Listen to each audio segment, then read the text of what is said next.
कैसे हैं दोस्तों? उम्मीद है बढ़िया ही होंगे। श्रीलंका, बांग्लादेश, नेपाल, एकदम से ऐसा लग रहा है कि एशिया के इस रीजन में सरकारें बदलने का ट्रेंड सा चल चुका है।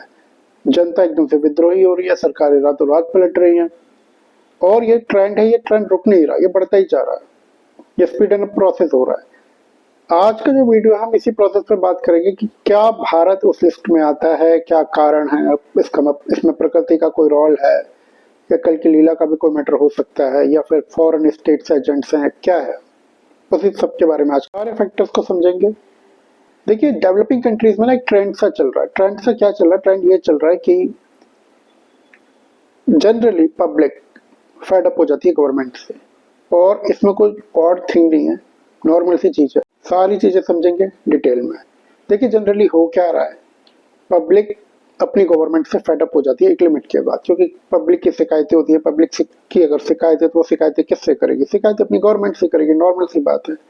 वो शिकायतें टाइम के साथ बढ़ती जाती है। पर डेवलपिंग कंट्रीज में क्या होता है, रिसोर्स कम होते हैं, पॉपुलेशन की समस्या कुछ ज्यादा होती है, तो जो रूलिंग पार्टीज होती है उनके साथ एक अलग ही इशू हो रहा होता है। रूलिंग पार्टीज के साथ ये इशू ये हो रहा था कि जो रिसोर्सेज उनके पास हैं, वो रिसोर्सेज या तो वो अपने ऊपर लगा ले, अपनी गवर्नमेंट मैनेज करने में लगा ले, या वो पब्लिक के वेलफेयर में लगा ले, और या फिर वो उन्हें मौका मिला वो उससे कुछ कमा ले, अपने आगे के लिए चीजें बना ले। वो जनरली क्या कर रही हैं, अक्सर करती हैं, जो प्रेजेंट टाइम में कर रही हैं, वो ये कि वो लोगों के बारे में थोड़ा कम सोच रही हैं। अब ये ट्रेंड बनता जा रहा है, यहाँ से रिवॉल्यूशन का ग्राउंड बनना शुरू हो जाता है, पब्लिक आउटरीच बढ़ता जा रहा है। अब एक होता है अपोजिशन। अपोजिशन का काम जनरली क्या होता है? अपोजिशन का काम जो होता है जनरली वो होता है गवर्नमेंट की हर पॉलिसी को क्रिटिसाइज करना, उसके बारे में उल्टा सीधा बोलना, उसके फ्लॉज जनता को बताना। मैं ये नहीं कह रहा अपोजिशन हमेशा गलत ही होता है, अपोजिशन सही भी होता है। मतलब सही में जो भी काम गलत गवर्नमेंट कर रही है कई बार पहुंचाता भी है लोगों तक।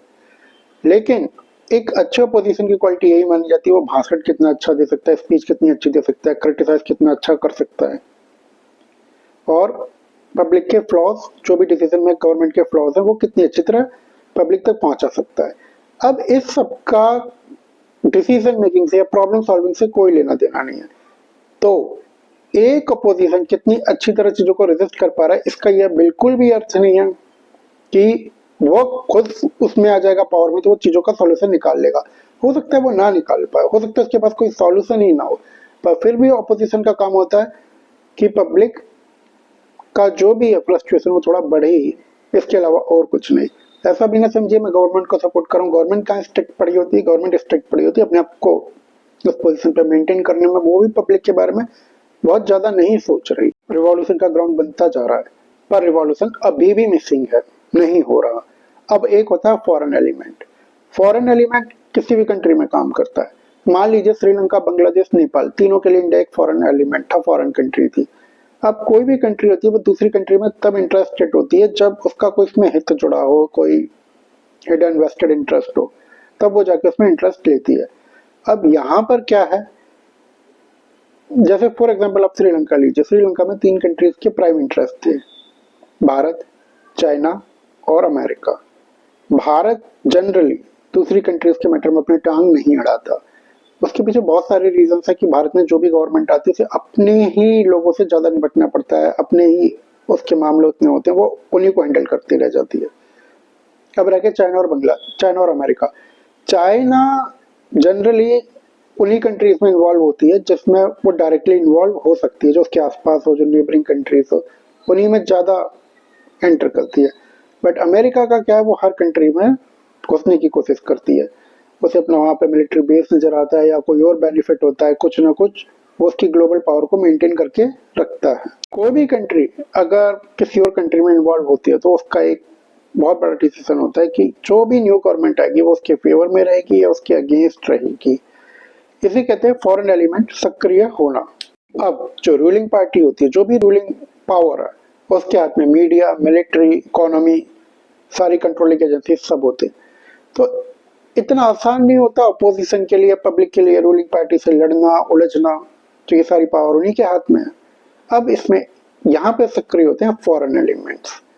तो ये जो फॉरेन एलिमेंट्स क्या होते हैं, ये प्रोसेस को एक्सीलरेट कर देते हैं। अच्छा, यहाँ पे एक बात याद रखिए कि इन्वॉल्व फॉरेन एलिमेंट्स तभी होंगे जब उन्हें यह विश्वास हो जाएगा कि जो अगली गवर्नमेंट आएगी वो उनके लिए यूजफुल होगी और फेवरेबल होगी। फेवरेबल अलग शब्द है, यूजफुल अलग शब्द है इस केस के अंदर।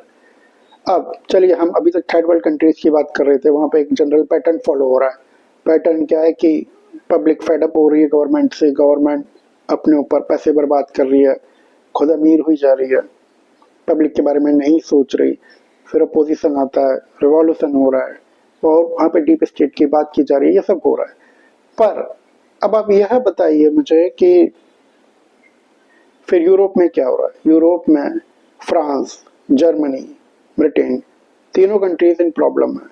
तीनों कंट्रीज में रियाट्स हो रहे हैं, गवर्नमेंट्स बदली जा रही है, उनकी पब्लिक उनके खिलाफ अलग अलग स्टेजेस पर रिवॉल्यूशन कर रही है, इन्वॉल्व है। अमेरिका में क्या हो रहा है? अमेरिका में मामला बहुत शांतिपूर्ण नहीं है। ये तो चलो एशिया की बात है, अफ्रीका में तो बहुत टाइम से चल रहा है। फिर जो यूएई और अरब कंट्रीज, इनमें क्या हो रहा है? तो मिडिल ईस्ट तो पूरा का पूरा ही चल रहा है ना। तो फिर पूरे वर्ल्ड में ये क्या चल रहा है? अगर ये पैटर्न केवल नेपाल, बांग्लादेश, श्रीलंका के लिए है, फॉलो हो रहा है, तो पूरे वर्ल्ड में ऐसी कौन सी कहानी चल रही है कि पूरा वर्ल्ड ही एक बॉम्ब के ऊपर बैठा हुआ सा लग रहा है, टिक टिक सुई चल रही है। पूरे वर्ल्ड में कौन सी प्रॉब्लम आ रखी है? फिर चलिए रीजंस को कुछ समझने की कोशिश करते हैं। एक होता है zero sum game. Zero sum game का मतलब होता है कि सपोज मेरे पास 1000 रुपीज है, आप उसमें से 200 ले लेते हो, मेरे पास 200 रुपीज कम हो जाएंगे। आप 500 ले लेते हो, मेरे पास 500 रुपीज बचेंगे। आप 1000 रुपीज ले लेते हो, मेरे पास 0 रुपीज बचेंगे। इसका अर्थ यह है कि दुनिया में कहीं पे भी रिसोर्सेज लिमिटेड है। अगर हमें सरवाइव करना है तो हमें किसी और के रिसोर्सेज लेने पड़ेंगे। ये जीरो सम गेम ठीक है, कई जगह पे काम करता है, पर जैसे ये रिलीजन में आता है, जैसे ये बिलीफ में आता है, सोसाइटी में आ जाता है, और एक बार ये सोसाइटी में आता है तो फिर रिसोर्सेज के पीछे लड़ाई शुरू हो जाती है।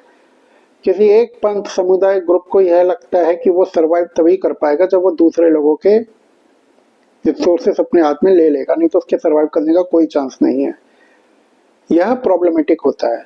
अब वेस्टर्न कंट्रीज के साथ क्या है कि वेस्टर्न कंट्रीज ने एक्सट्रीम इस्लाम को बहुत सपोर्ट किया किसी टाइम पे, किसी भी कुछ भी रीजन रहे हो, अभी हम रीजंस के बीच में नहीं जा रहे। एक्सट्रीम इस्लाम को जो उसके ओरिजिनेटर कंट्रीज है वो खुद सपोर्ट नहीं कर रहे, अरब नहीं कर रहे, यूएई नहीं कर रहे, पर वेस्टर्न कंट्रीज ने किया। अब एक तो वेस्टर्न कंट्रीज का इस्लाम के साथ एक अलग ही मैटर चल रहा है, वो कॉलिजन उन लोगों का चल रहा है फॉर सर्वाइवल। वो बढ़ता जा रहा है, वो थमने का नाम नहीं ले रहा, वो बढ़ेगा। वेस्टर्न कंट्रीज ने ठीक है पास्ट में दूसरी कंट्रीज के लिए ट्रबल क्रिएट किया, पर अभी वेस्टर्न कंट्रीज और इस्लाम का एक अलग ही युद्ध चल रहा है। दूसरी बात है, जो दूसरा पॉइंट है वो यह है कि वेस्टर्न कंट्रीज में इस टाइम पे फाइनेंशियल ट्रबल चल रहा है। ये रिच कंट्रीज हैं, इनमें ये फाइनेंशियल ट्रबल में आ जाए थोड़ा सूटेबल नहीं करता, बट ये ट्रुथ है। ये अपने खर्चे नहीं निकाल पा रही, इनके ऊपर खुद के ऊपर एक्सपेंसेस का बर्डन बढ़ता जा रहा है और पब्लिक को अपनी सोशल सिक्योरिटी चाहिए, तो वो एक दूसरा रीजन बन चुका है जो भी अनरेस्ट वेस्टर्न कंट्रीज में फैल रहा है। अब हम उस क्वेश्चन पर आते हैं, क्या प्रकृति इन सब मैटर्स में इन्वॉल्व है? हाँ, प्रकृति इन्वॉल्व है। एक्चुअली में एक एंट्रोपी का सिस्टम होता है, वो पूरे वर्ल्ड में एकदम से बढ़ रहा है। एक फैक्टर दूसरे फैक्टर से लिंक हो रहा है, दूसरा चौथे, पांचवें, आठवें से फिर वो अगले फैक्टर से लिंक हो रहा है, एक चेन की तरह से चलता जा रहा है। पूरी की पूरी दुनिया में वो कैओस फैल रहा है, वो प्रॉब्लम क्रिएट हो रही है और ये अभी बढ़ेगी ही। ये जो भी अनरेस्ट की स्थिति है बढ़ेगी। हाँ, आप ये कह सकते हो कि एक तरफ ठीक है ह्यूमन मेड है वगैरह वगैरह कुछ भी, पर यह भी सच है कि प्रकृति चीजों को अपने अंजाम तक पहुंचा रही है। जो भी ये डिस्टरबेंस क्रिएट हो रहा है ये ऐसे सॉल्व नहीं होगा, ये अभी बढ़ेगा और बढ़ता जाएगा। तो हाँ, प्रकृति इन्वॉल्व है।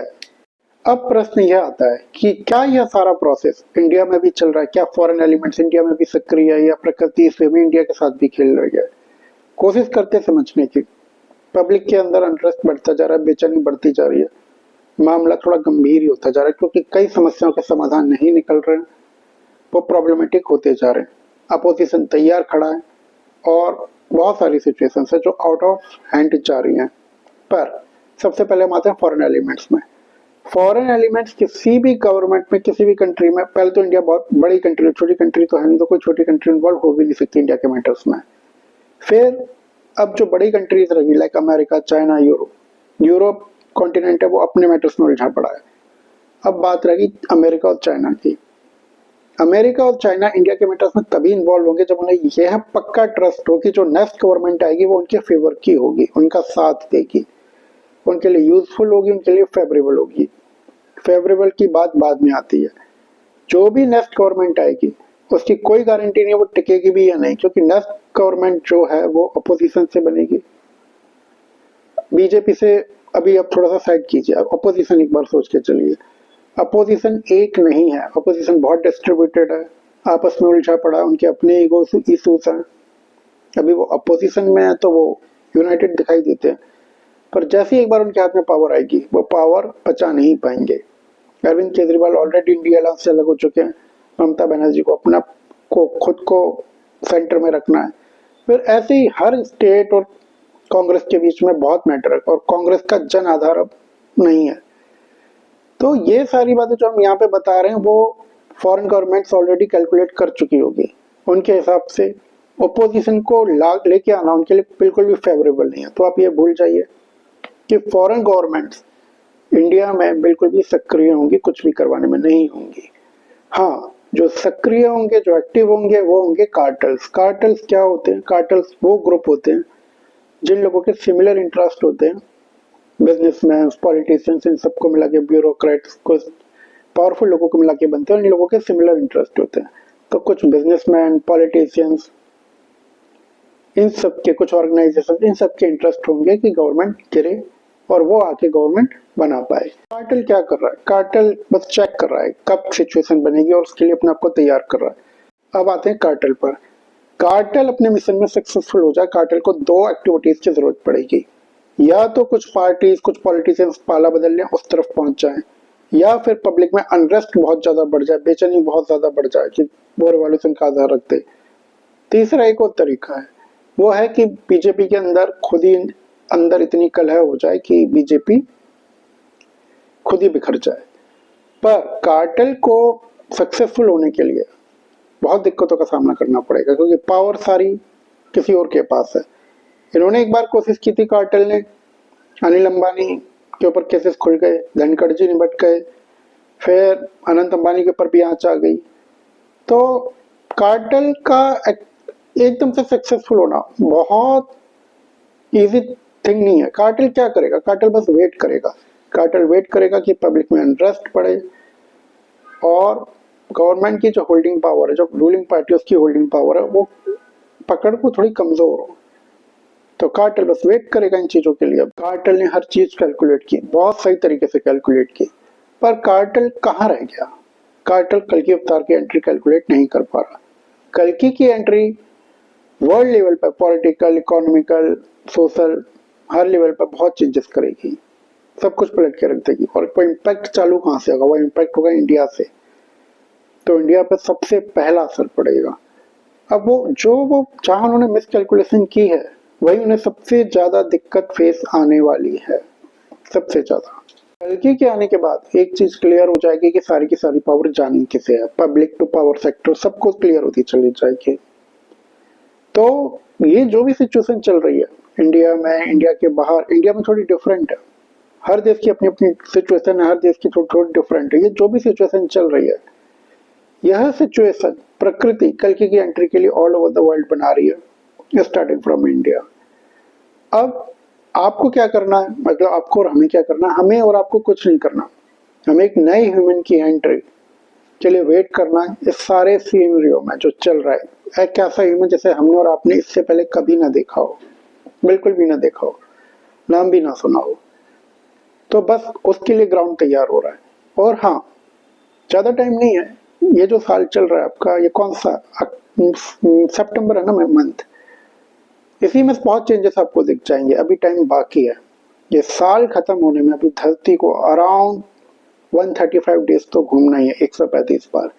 तो बहुत चेंजेस वेट कर रहे हैं, बहुत हाइपर और क्रिटिकल चेंजेस वेट कर रहे हैं। देखते रहिए, मैं भी आप ही की तरह देख ही रहा हूँ, सीकर हूँ। बाकी मुझे नहीं पता कल की कौन है, अब आप लोगों के कुछ प्रश्नों के उत्तर ले लेते हैं। मुझे एक बात जाननी है, सारे लोग, सारे ऑर्गेनिजम्स और जितने भी यूनिवर्स है, सब में सुप्रीम एनर्जी पर ब्रह्म है। जब सब में वो खुद है तो वो खुद से ही लीला क्यों करते हैं? आनंद आप क्वेश्चन नहीं कर सकते इस चीज के लिए, वो उनका अपना मैटर है, उन्हें उसी चीज में आनंद मिलता है, उन्हें वही करना है, उनके पास यही है बस क्रिया। वो चेतना डाल देते हैं इस प्रकृति के साथ मिलकर, बाकी वो इवोल्यूशन होता रहता है, इंसान कैसे एक्ट कर रहा है कैसे नहीं कर रहा है, गीता में ये लाइन लिखी हुई है, सब वो अपने आनंद के लिए ही करते हैं। ठीक है, सेकंड क्वेश्चन क्या है? साधारण बुद्धि मनुष्य को दैनिक जीवन गृहस्थी में रहते हुए हर पल समाज में कर्म पर कर्तव्य घरेलू जिम्मेदारियों में कैसे जीना चाहिए ताकि सफल रहे, स्वस्थ रहे और सरलता से ईश्वर मार्ग प्राप्ति का मार्ग मिल सके और मोक्ष मुक्ति मिल सके। प्रश्न जितना सरल है उत्तर उसका इतना सरल नहीं है, ना हो सकता है। सोहन का बेटा है रोहन। अब रोहन के ऊपर कोई प्रॉब्लम आ गई तो सोहन क्या करेगा? ये सारा ज्ञान रखा का रखा रह जाएगा। सोहन जाएगा, रोहन के लिए उसे खड़ा होना पड़ेगा, वो उसका धर्म भी है, फिर मोह भी है, बहुत सारी बातें। फिर कर्म क्षेत्र में चलता है जंगल का नियम। जंगल का नियम कैसे चलता है? ऐसे चलता है कि अगर शेरनी को अपने बच्चे को जिंदा रखना है तो वो हिरनी के बच्चे को मार देती है, हिरनी के बच्चे को मार देगी या हिरनी को मार देगी। तो अपने बच्चे को जिंदा रखने के लिए वो हिरण के बच्चे को अनाथ कर देती है। अब होता क्या है कि जब मनुष्य कर्म जीवन में जीता है तो ये सब बातें किताबी हो जाती हैं। ठीक है, तो आपको क्या करना है कि ये किताबी बातों को ही असली मानना है, किताबी बातों से कुछ जीवन में उतार लो, यही काम आएंगी, यही पार लगाएंगी। नहीं तो जिसके लिए यह किताबी ज्ञान केवल किताबी है कि मोह से मुक्त हो जाएंगे, माया से मुक्त हो जाएंगे, नहीं, जब प्रॉब्लम आती है तो वो सब के सब उसी जंगल के नियम को फॉलो करने बैठ जाते हैं। उस चीज से दूर रहो। ठीक है, और उसकी प्रैक्टिस करनी पड़ेगी आपको, एकदम से नहीं होता है, बहुत मुश्किल कार्य है वो। अगर ईश्वर की कृपा है तो बहुत आसानी से भी हो जाएगा, अगर प्रारब्ध में वो है तो, नहीं तो वो चीज प्रैक्टिस करनी पड़ेगी। बताएंगे किसी और वीडियो पर इस बारे में डिटेल में बात करेंगे। बहुत दिनों से आपका चैनल देख रहा था, मन में कोई प्रश्न नहीं है इनके, मैं प्रश्न बोले थे उससे। साधारण दैनिक जीवन में लोभ, माया, अहंकार, ममता और अन्य विकार ये सब क्या है और इनसे कैसे दूर होते हैं? सब कुछ ईश्वर को समर्पित करना सीख लो, जो है उसमें खुश रहना सीखो, अपना कर्म करो, अच्छी तरह करो, हर पल का आनंद लो। देखो, संतुष्ट होने का मतलब ये नहीं कि आप जीवन जीना छोड़ दो, आप सपने ना देखो, आप आगे की प्लानिंग ना करो, नहीं, वो सब होता है, बट उससे पहले चीजें ईश्वर को समर्पित हो जाती है। वो जो गाना है ना, कौन सा, करता है तू कन्हैया मेरा नाम हो रहा है, उसके लिरिक्स ठीक है वो अपनी जगह पे, लेकिन वो जीवन में जिसके उतर गए वो एक अलग कहानी है। फिर I really want to be part of this divine game, मगर प्रोजेक्ट के का क्राइटेरिया सुन के मुझे ये लगा कि कॉस्मिक वर्ल्ड का प्रोजेक्ट है और हमें कुछ भी पता नहीं है ये काम कैसे करता है, बट आई होप सारा आइडिया वगैरह जल्दी में प्रभु ही प्रदान करेंगे। क्या ये प्रोजेक्ट सबको मटेरियल लाइफ में बैलेंस के साथ स्पिरिचुअल एनलाइटनमेंट के मार्ग में ले जाएगा? क्या श्री कल्कि प्रभु का प्रकटीकरण फर्स्ट होगा या प्रोजेक्ट के फर्स्ट में आएगा? कृपया मार्गदर्शन करें। प्रोजेक्ट की एंट्रीज फर्स्ट में आएंगी, उससे पहले कल की लोगों को आभास हो सकते हैं, कुछ लोगों को आभास हो सकते हैं, लेकिन वो बोलो कि एकदम से हाइपर लेवल का प्रकटीकरण नहीं, बहुत कम लोगों को आभास हो जाएगा। हमें तो अब तक नहीं हुआ है, आपको हो जाएगा तो हमें बताइएगा। ठीक है, तो पर पहले प्रोजेक्ट के ही आएगा। प्रोजेक्ट के की जो नेक्स्ट फेज होगी, जो भी सेकंड फेज होगी, उसमें कल्कि का प्रकटीकरण all over the India world हर जगह हो जाएगा, क्योंकि सेकंड फेज बहुत ज्यादा भारी है, बहुत हाइपर है वो, फिर उसके बाद वो खुद भी नहीं छुपे रह सकते। तो जो फर्स्ट फेज है वो शायद उन्होंने अपने आप को कंफर्टेबल करने के लिए, पब्लिक को अपने आप से कंफर्टेबल करने के लिए, अपनी चीजों से कंफर्टेबल करने के लिए बनाई हो। नेक्स्ट क्वेश्चन है, आने वाले समय में सामाजिक व्यवस्था कैसी रहेगी? इस समय की शिक्षा का क्या उपयोग रहेगा? मेडिकल, इंजीनियरिंग डिग्री काम करेंगी? धन्यवाद। डिग्री आपकी काम करेंगी, शिक्षा का भी उपयोग रहेगा, पर सामाजिक व्यवस्था बहुत ज्यादा बदल जाएगी, बहुत ज्यादा। ठीक है, अब बहुत कुछ बदलेगा। अभी जो एक्चुअली सामाजिक व्यवस्था है वो कली के कंट्रोल में जितने लोग हैं उनके हाथों में ज्यादा है, सारी की सारी बदल जाएगी वो। यह जीवन मोक्ष के लिए मिला था और अंत में बस वही चाहिए। ग्रस्त जीवन में जो जिम्मेदारियां हैं वह सब अच्छे से पूरी हो जाए और अंत में मोक्ष मिल जाए, बस इतना ही चाहिए। इसके अलावा किसी और को कुछ चाहिए भी नहीं होता। गृहस्थ जीवन की जिम्मेदारियां पूरी होना एक चुनौती होती है। ठीक है, कीजिए उन चुनौतियों को पूरा, ईश्वर का आशीर्वाद रहेगा तो आप कर लेंगे। पर हाँ, फिर मोक्ष के लिए कर्म कीजिए तो उस एक्ट में आ जाइए कि आप करता नहीं है। अगर वो आ गया तो ठीक है, नहीं तो अगर आप अपने आप को कर्ता मान के चलते रहेंगे या कोई आपको याद दिलाता रहेगा, पर्सनली चीजें लेते रहेंगे, तो चीजें थोड़ी सी मुश्किल हो जाती हैं।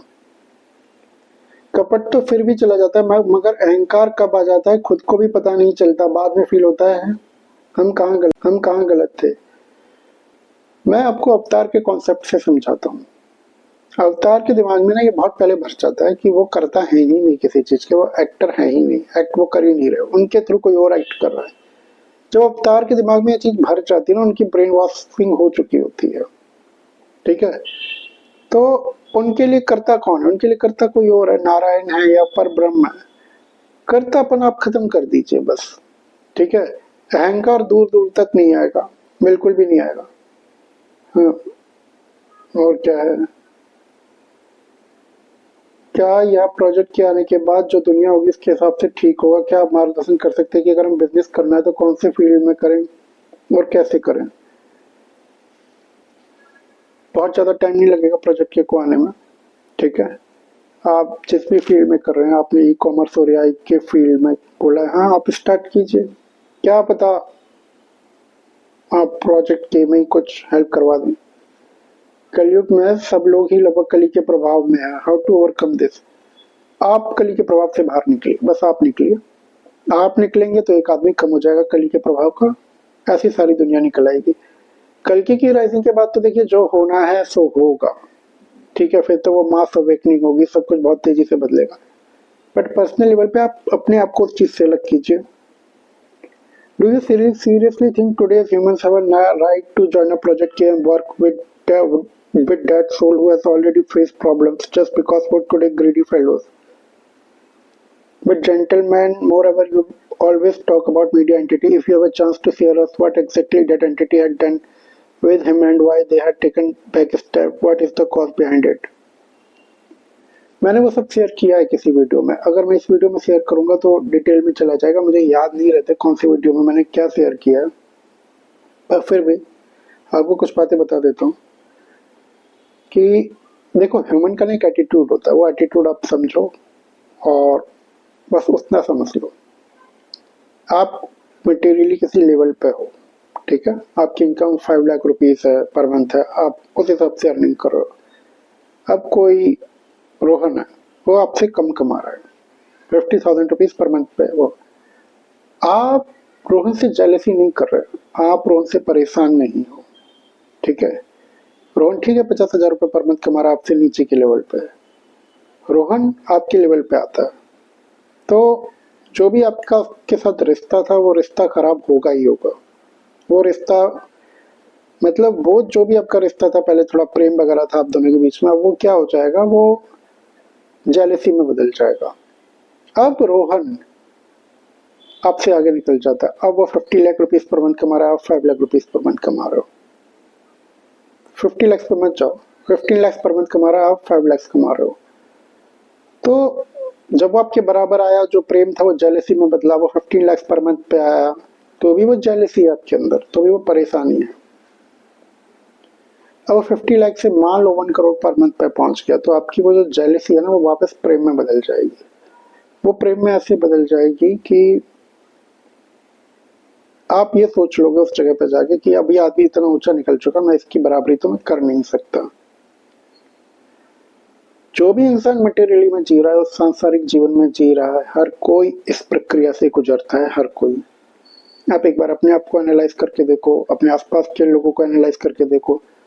जब भी कोई ग्रोथ होती है, जब भी कोई गिरता है, सबके साथ ये प्रक्रिया फॉलो होती है।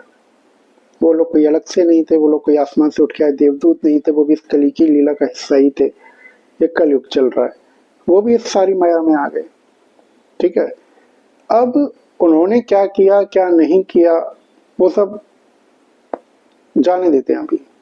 ठीक है, जितना मुझे पता है, जो मुझे आभास होता है, क्योंकि देखो कुरुक्षेत्र का एक नियम होता है। कुरुक्षेत्र का एक नियम ये होता है कि आप जिस भी चीज के ऊपर अपनी कहानी लिखते हो, जिस भी आधार के ऊपर अपनी कहानी लिखते हो, फिर आप उस कहानी को बदल नहीं सकते। फॉर एग्जाम्पल, दुर्योधन अगर धोखा कर रहा है तो दुर्योधन ये नहीं बोल सकता कि उसे धोखा मिला है। महाभारत में नहीं बोल सकता था दुर्योधन। दुर्योधन धोखे से सब कुछ कर रहा है। वो कुरुक्षेत्र में किस मुंह से बोलेगा कि उसने कृष्ण उसके साथ गलत कर रहे हैं। अब आपने जो भी आधार चुना है अपनी लाइफ का, आगे बढ़ने का, दूसरों को पीछे गिराने का, वो आधार आपके पास एक ना एक दिन लौट के आएगा।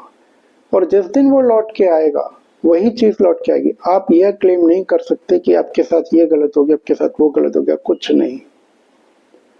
अब क्योंकि ह्यूमन की डेस्टिनी बाउंडेड होती है, तो वो उतना ही सोच पाता है। एक अवतार उसी लैंग्वेज में थोड़ा रिप्लाई दे देता है। ठीक है, वो प्रकृति की लीला का हिस्सा होता है। अवतार के खुद के कर्म नहीं होते, आपके कर्मों की रिप्रेजेंटेशन जो आपके सामने खड़ी है, जो आईना खड़ा, जो शीशा खड़ा है, अवतार वो है। आप अच्छे हो तो अवतार अच्छा है, आप बुरे हो तो अवतार बुरा है। तो ठीक है, जो कुछ भी हुआ, मुझे जितना आभास है मैंने उस चीज के ऊपर बता दिया। कभी डिटेल में आप बात करेंगे, हर चीज का एक समय होता है, जब समय आएगा तब बात करेंगे। हाँ, फिर उन्होंने क्या किया क्या नहीं किया वो कुछ इसलिए नहीं करेंगे क्योंकि जो एंट्री है ये 10,000 करोड़ से ऊपर की होगी। तो वो सोचते रहेंगे कि अगर ये एंट्री बनती है तो इसमें उनकी कॉर्पोरेट इन्वॉल्वमेंट हो जाए, चीजें बन जाए, ये हो वो हो, कोई डील हो सकती है। ह्यूमन नेचर है। इसके अलावा उन्हें अपनी गलती का कोई पछतावा होगा, वो बिल्कुल भी नहीं होने वाला। ठीक है, समय होता है हर चीज का, जब समय होगा तब हम बात करेंगे इन टॉपिक्स के ऊपर। चलिए दोस्तों, आज के लिए इतना ही, मिलते हैं अगले वीडियो में।